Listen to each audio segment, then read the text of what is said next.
and gentlemen, this next matchup is for the Driller Promotions Sterling Entertainment Group Lightweight Amateur Title. This fight will be 5 rounds in the lightweight division. Introducing first, in the blue corner, holding a record of 4 wins and 1 loss. He's weighing in at 155 pounds, and this man has a freestyle fighting style.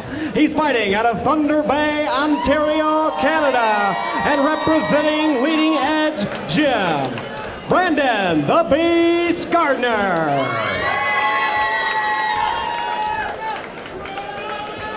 And his opponent, in the right corner, holding a record of 5 wins and only 1 loss, he's standing 6 feet 2 inches tall and also weighing in at 155 pounds. This fighter has a wrestling and Muay Thai fighting style, and he's fighting out of Woodbury, Minnesota. Ladies and gentlemen, he is representing the Spartan Martial Arts Gym, Gilliam.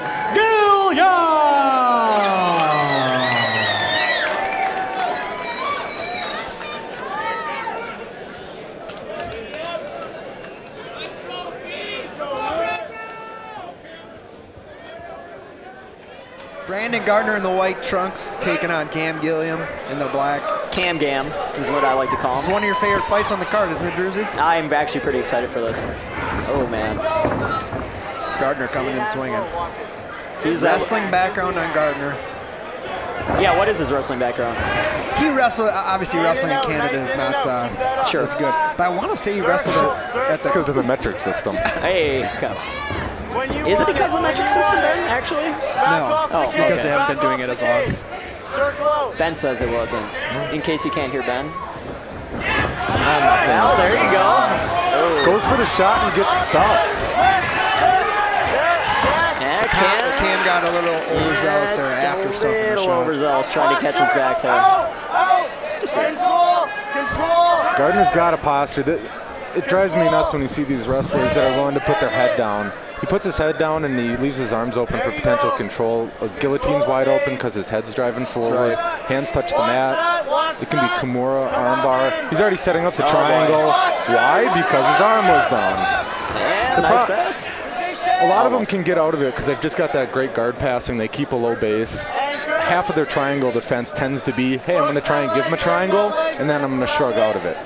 They got the power, they got the movement, but they keep falling into the same traps. Short shots, short shots. Ben, comment? Accurate. Nice. Gardner still needs the posture up. I mean, wrestlers are natural guard passers. He should be punching him as he passes. He shouldn't be doing his work for him. Gilliam wants him low so he can set up his submissions. He doesn't want him postured. Get your hips to his.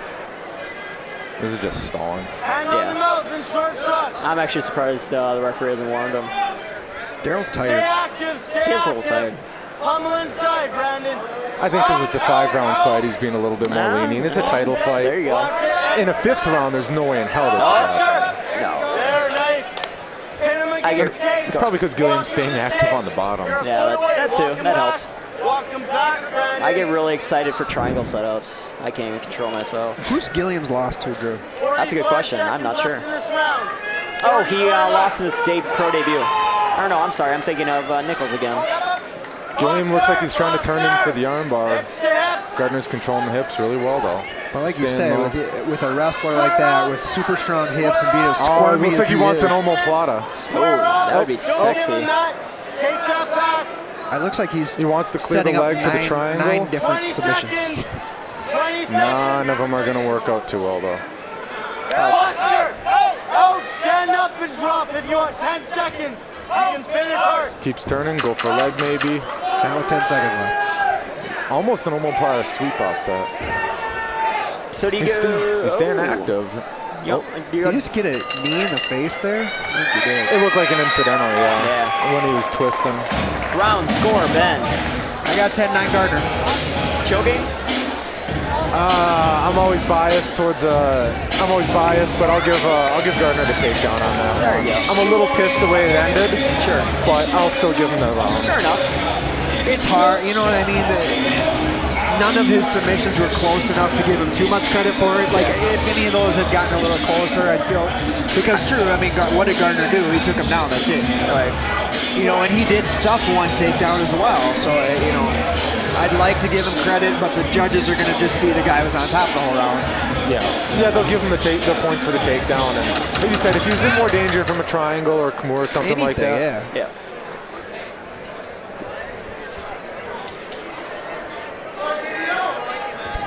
If I'm Gardner, I'd like to get, sounds silly, but I'd like to get hit once because I don't think he should be rolling around on the ground with him because it's just a recipe for disaster. Right. Yeah, he shouldn't be down there with the Spartan guy. They've all been shown way too much promise on the ground. So I'd say let's get hit here once and see what the dude's got. Step in on that jab. Unless he's concerned about the reach, and because it looks like he's doing blind jab shoot or going for that takedown. And Gardner's out of leading edge MMA out of Thunder Bay. Which is run by?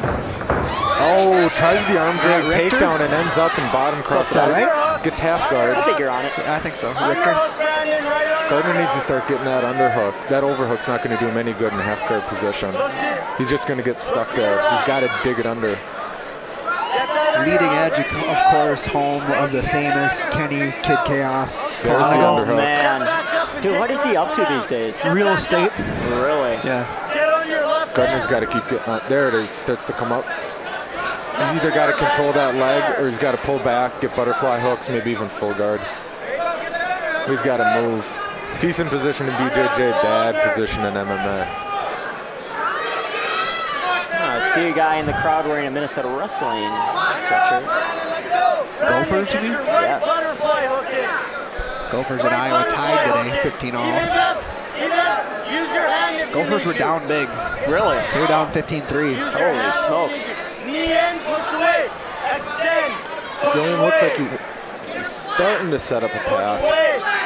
Staying really low though. It doesn't look like he's really giving much attention to that bottom leg. If he can, he's got to clear that half guard. Does Gardner is he trying for a come around the far side there? He might, but man, that's not a good idea. To do a Kimura on the far side, you have to be almost perpendicular or be able to bring your leg all the way across the body. Otherwise, you're setting yourself up for a reverse Kimura, and those suck.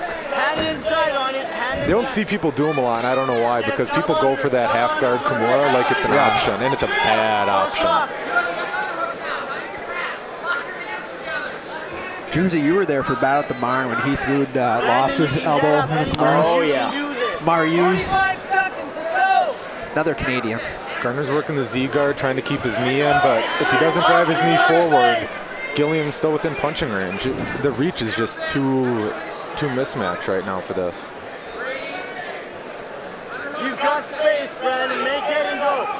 He's just got to kick him away. Get his foot on his hips, just drive him away, get back to his feet. You can tell the back is not his world. But at the same time, Gilliam's doing a really good job of keeping him there. Yeah, he didn't do so high, or he didn't do so well off his back versus Castaneda either. 20 seconds, Brandon. I think Gilliam's identifying that pretty well and doing his best to keep him down. Short time, let's go. Are you surprised? I mean, Gardner has been able to get out to the side every time here and not escape. I mean, are you, when you're that far out to the side, don't you think you could get out? It depends on what kind of a sweep he's going for. If he's trying to control...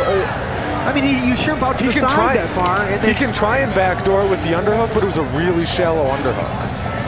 He had his hand under, but unless you can clear the elbow and get all the way around the side, shrimping out to the side is way too difficult. Plus, he's in a risk of a Darce choke if he gets there. I think it's just he's not used to working off his back that much. Wrestlers rarely are. It's those wrestlers that intentionally start training on their backs that are just pure dangers. Yeah. Because what do you do with them? Yeah, exactly. They know where their weakness is and they voluntarily train their weakness. Yeah. But once you get in a cage, for all we know, he does train his weakness. But when you get in a cage, it falls back on instinct. The adrenaline's pumping, you get punched in the face. You know, game plans go out the window in a hurry when you get in there. Well, Tyson said it. Everyone's got a plan until you get punched in the face. Ah, there you go. Tyson Fury, I assume you're talking about? Obviously. Tyson Griffin, I thought. Oh, Tyson, was it? Tyson Griffin. Good one. Yeah, that makes more sense. Round 3. Oh, God, he's just lunging forward for that hook. He's not setting his feet at all. Wait, are you talking about the guy from Mike Tyson's Punch-Out? Oh, that guy. King Hippo. Ah, no, okay, now it all adds up. I could never hit his belly. Ooh, good right. Here we go. There you go, there you go. Walk into the cage. There you go. I just think Cameron's too big for him. Like you said, that reach difference is huge. I mean, whether or not Gardner also fought once at 85, I mean... No, I know what you're saying. But Gardner should be a monster here. I'd give up weight over reach any day. It was the same way when kickboxing, boxing, it was always the reach. Oh, yeah. It's the exact same in Street Fighter as well. With the Indian guy. Dulcim. Yes. Wow. He's too slow, though. He is. That is his downfall. Circle, circle, circle it. Gardner just looks so unsure of himself on his feet. Well, anything he throws is simply to get in closer. Yeah. He's not throwing it to land. But he's ducking. He's putting his eyes down. He's closing his eyes. He's looking straight at the mat, hoping that he can dive in. Yeah. Push off and punch. Let's go. Push off and punch. Push off and punch or snap down. In and down or push off. One way or the other. Gardner not really listening to his corner here. What to do from here? He really hasn't the whole fight. Well, they gave him 2 options and he didn't do either. He's breathing hard. Maybe he can't understand because it's all in Canadian. Ah, that's it. Not enough of boots. Oh, good overhand right lands for Bradnon Gardner. Wow, nice What shot a by change of levels Gilliam. there. That was sexy. Got to keep those tied up. Got way too excited to try and pass. Feet to hips, Brandon. Feet to hips. Knee on there, knee on the ribs. Push off. Let's go. Like you said, he's not listening to Feet to anything. hips. No. He's doing his own thing. That's definitely an interesting tie-up. I'm not entirely sure why Gilliam doesn't try and slice that knee through to at least get half a little more. He's been There waiting. you go. I was going to say, he's waiting to get the other leg. He's hitting that baseball slide pass. Ah, got greedy going for Mount. He's trying to set up the arm triangle here. He got himself. He's there. He's there. He's got full mount now. Get up. Giving up the back to avoid Mount. This is trouble. This is the beginning of the end, ladies and gentlemen. Oh, that hand's in bad position. That's a bad rear naked. Oh, but got it! Big win for Cameron Gilliam. I did not think that he would beat the round. That hand was on top of the head instead of behind the back of the head. I thought he'd survive. Is that the second or third? That was the third. After 2 minutes and 59 seconds in the 3rd round, the winner by rear naked choke and new Driller Sterling Entertainment Group lightweight amateur champion, Cameron Gilliam.